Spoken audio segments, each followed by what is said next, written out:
Good morning class. आज आप सभी को पता है आज 23 जुलाई है। 23 जुलाई है। अगर दिन की बात करें तो आज बुधवार है। कौन सा दिन है, कौन सा वार है? बुधवार। तो बुधवार है आज। तो हम बहुत बेहतरीन तरीके से हम लोग टारगेट लेकर चल रहे हैं। टारगेट कितने दिन का है? 50 दिन का टारगेट लेकर चल रहे हैं बहुत बेहतरीन तरीके से, और करीब पहुंचने वाले भी हैं। टारगेट किस चीज़ का, इस पर बात कर लेते हैं। CAPF।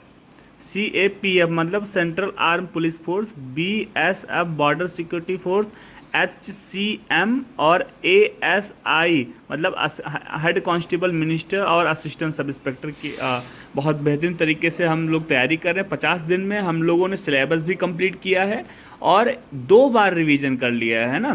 तो साथियों, बात करते हैं आज कौन सा दिन है, ये भी बहुत ज़रूरी है। आज 46वां दिन है, यानी कि 50 दिन में 46वां दिन जो है आज, मतलब 45 दिन हम लोग बहुत बेहतरीन तरीके से कंप्लीट कर चुके हैं। आज 46वां दिन है। तो आज हमें क्या पढ़ना है? मैथ्स में क्या पढ़ना है ना, रीजनिंग में क्या पढ़ना है, उसके साथ साथ कंप्यूटर में क्या पढ़ना है,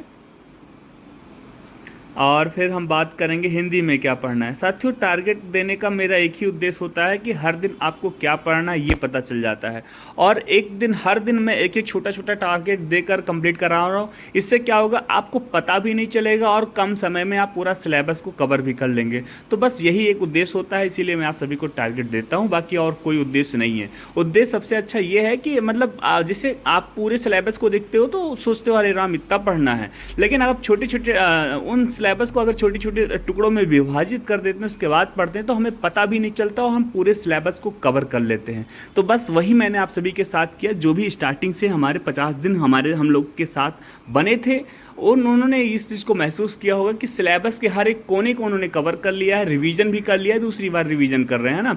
मैथ की अगर बात करें साथियों, तो मैथ में आज हम लोग आयतन पढ़ेंगे। कल हम लोगों ने क्षेत्रफल पढ़ा था, आज हम लोग आयतन पढ़ेंगे। आयतन से जितने भी प्रश्न पूछे जाते हैं उन प्रश्न को सॉल्व करेंगे। कम से कम यहाँ से मैं यही कहूँगा 50 सवाल जो है सॉल्व कर लेना।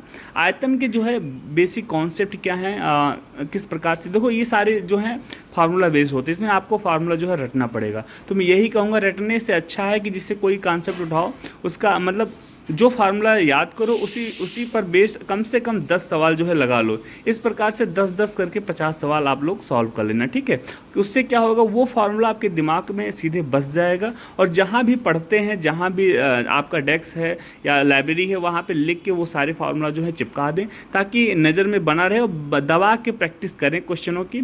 और इससे क्या होगा, देखो यहाँ से सवाल तो कम पूछे जाते हैं, लेकिन जो भी सवाल पूछे जाते हैं डायरेक्टली पूछे जाते हैं। मतलब अगर आपको फार्मूला याद है तो आपको विदिन 15 सेकेंड में आप उस सवाल का आंसर अचीव कर सकते हैं ना। तो इस वजह से कहीं ना कहीं फ़ायदा ही दिलाएगा आपको अगर पढ़ेंगे तो।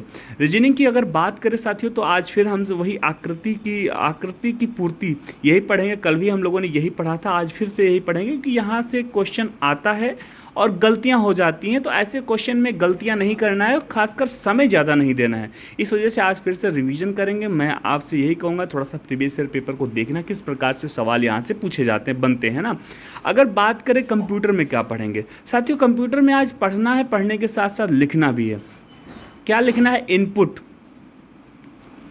डिवाइस तथा आउटपुट डिवाइस, ये पढ़ना भी है और लिखना भी। लिखने के बाद मैं यही कहूँगा कि आपको टेलीग्राम चैनल पे आज आपको लिखने के बाद वहाँ ग्रुप में अपलोड करना है। देखूंगा मैं पर्सनली आप सबने कितने इनपुट डिवाइस को पढ़ा और लिखा। देखो यहाँ से सवाल बनता है, एक सवाल कंपलसरी है, बनेगा। तो अगर आप पढ़ने के बाद अगर लिख लेंगे उन सारी चीज़ों को, लिखने के बाद अगर आप ग्रुप में डाल देंगे ना, और ऐसे सब लोग डालेंगे, तो एक दूसरे का आप लोग इनपुट डिवाइस आउटपुट डिवाइस पढ़ लेंगे। इससे बेहतरीन रिवीजन भी हो जाएगा और आपके दिमाग में बस जाएगा, है ना। अगर बात करें साथियों हिंदी में आज हम क्या पढ़ेंगे, तो आज हिंदी में हम पढ़ेंगे वाक्यांशों का अंश, मतलब वाक्यांश मतलब होता है अनेकार्थी शब्द।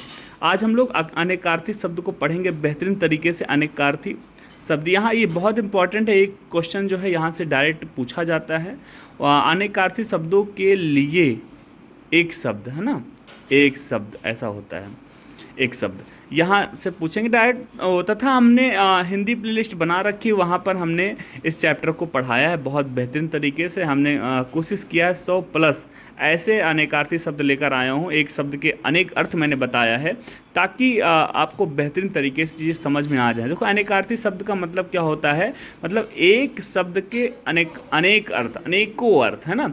तो इसका मतलब यही होता है शाब्दिक अर्थ। जिस तरीके से इसी प्रकार से मैंने उन सारे 100 प्लस ऐसे शब्द मैंने बताए हैं जो बार बार विगत परीक्षाओं में पूछे गए। मैंने उस हिंदी प्लेलिस्ट में हमने वही चीज़ें बताई हैं जो मैंने मतलब प्रीवियस ईयर पेपर को देखते हुए हमने अपना नोट्स बनाया है और पर्सनल नोट आप सभी को शेयर कर दिया प्लेलिस्ट में। आप सभी ने अगर हमारे चैनल को फिटमैन विकास को अगर अभी भी सब्सक्राइब नहीं किया है तो चैनल को सब्सक्राइब कर दें तथा प्लेलिस्ट में जाके हिंदी को पूरा अच्छे तरीके से रिवाइज कर लें। ठीक है, इसी के साथ मैं अपने शब्दों को, वाणी को करूँगा विराम। जय हिंद, वंदे मातरम।